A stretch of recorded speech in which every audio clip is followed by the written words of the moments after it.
Hello everyone, welcome back on my YouTube channel. Students, आज के topic में, आज की वीडियो में हम सेंटेंस से रिलेटेड कुछ फैक्ट्स और उसकी डेफिनेशन को समझेंगे। तो आइए स्टूडेंट्स, टॉपिक को शुरू करते हैं।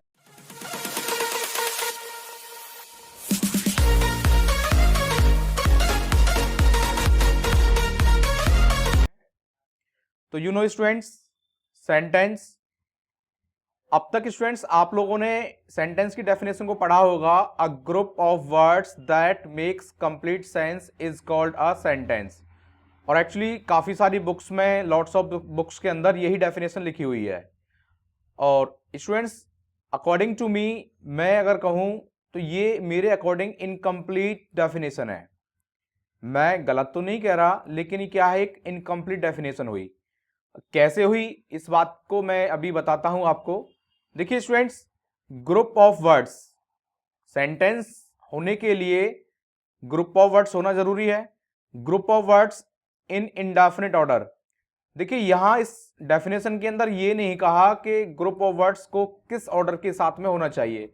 अगर आपके group of words in order में हैं या इन इंडेफिनिट ऑर्डर में हैं, तो उस समय देखिए द, प्लीज, शट, डोर।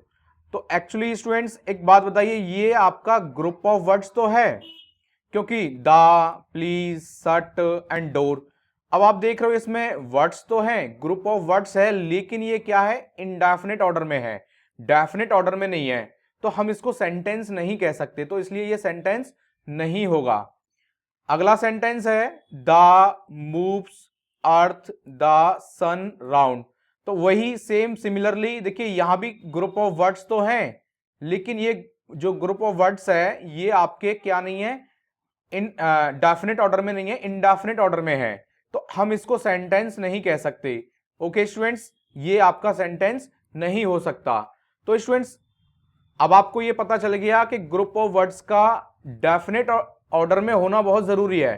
तो देखिए कैसे, group of words in definite order, please shut the door. अब स्टूडेंट्स आप देख रहे हो कि जो ग्रुप ऑफ वर्ड्स थे वो एक सीक्वेंस में हो गए, वेल अरेंजमेंट हो गए और एक डेफिनेट ऑर्डर में हो गए। ठीक है, the earth moves around the sun. अब यहां इस सेंटेंस के अंदर भी क्या है, अब आपके जो ग्रुप ऑफ वर्ड्स हैं वो क्या हो गए, एक डेफिनेट ऑर्डर में हो गए। तो ये आपका सेंटेंस हो जाएगा। ओके स्टूडेंट्स, यहां तक बात समझ में आई आपको। नेक्स्ट पॉइंट है, देखिए group of words doesn't have complete sense. ऐसा ग्रुप ऑफ वर्ड्स जो कंप्लीट सेंस नहीं देता हो, जैसे which I like most, because you are late.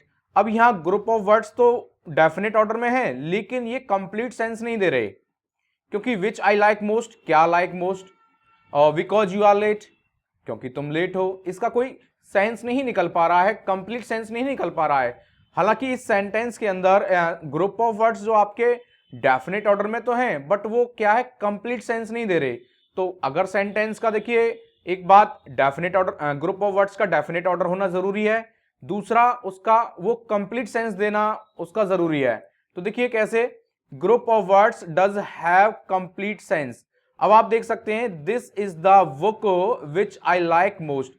अभी हमने यहां पर ये पोर्शन को ऐड कर दिया इसमें, जिससे कि ये कंप्लीट सेंस देने लगा।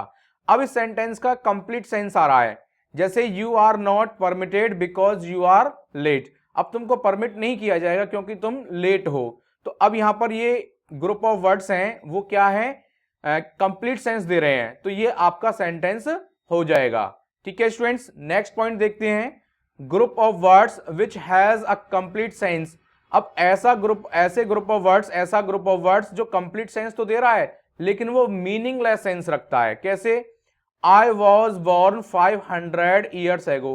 अब स्टूडेंट्स, अब इस सेंटेंस को अगर आप देखें तो इसमें लिखा है I was born 500 years ago.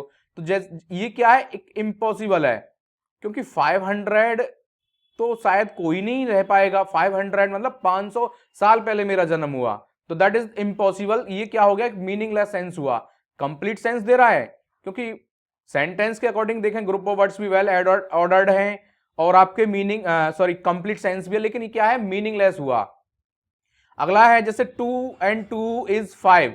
अब स्टूडेंट्स आप देख रहे हैं 2 and 2 is 5। अब यहां क्या है, एक मीनिंगलेस हुआ ये, तो ये आपका सेंटेंस नहीं होगा, ठीक है, ये सेंटेंस नहीं होगा। Next, group of words which has a complete and meaningful sense. कैसे, देखिए, I was born 20 years ago. हाँ स्टूडेंट्स, अब देखिए यहां पर 20 ईयर्स एगो तो चल जाएगा, 20 है, 70 है, 80 है और 100 है, मोर देन 100 भी हो सकता है, लेकिन 500 तो नहीं हो सकता। तो ये आपका कंप्लीट के साथ साथ मीनिंगफुल सेंस भी दे रहा है। जैसे 2 and 2 is 4, तो वहां क्या था 5, लेकिन यहां क्या हो गया 4। तो स्टूडेंट्स हमने 3 बातें सीखी हैं। सेंटेंस कब होगा, एक अगर सेंटेंस का आपकी ग्रुप ऑफ वर्ड्स अगर वो डेफिनेट ऑर्डर में है तब आपका सेंटेंस होगा, और सेंटेंस एक कंप्लीट सेंस दे रहा है तब आपका सेंटेंस होगा, और मीनिंगफुल दे रहा है, मीनिंगफुल अगर उसका सेंस आ रहा है तो फिर वो भी आपका सेंटेंस, मीनिंगफुल सेंस होना जरूरी है। ठीक है स्टूडेंट्स, तो इसलिए अब इसकी जो डेफिनेशन होगी वो इस प्रकार होगी, a definite group of words that makes a complete and meaningful sense is called a sentence. तो ठीक है स्टूडेंट्स, आज से आप स्टूडेंट्स इस डेफिनेशन को याद कर लें, ये एकदम करेक्ट डेफिनेशन है। A definite group of words that makes a complete and meaningful sense is called a sentence। ठीक है स्टूडेंट्स, वो जो डेफिनेशन थी मेरे अकॉर्डिंग इनकम्प्लीट थी, ये आपकी कंप्लीट डेफिनेशन है। ओके स्टूडेंट्स, तो ठीक है स्टूडेंट्स, आज की वीडियो में इतना ही, मिलते हैं नेक्स्ट वीडियो में न्यू टॉपिक के साथ में, तब तक के लिए थैंक यू।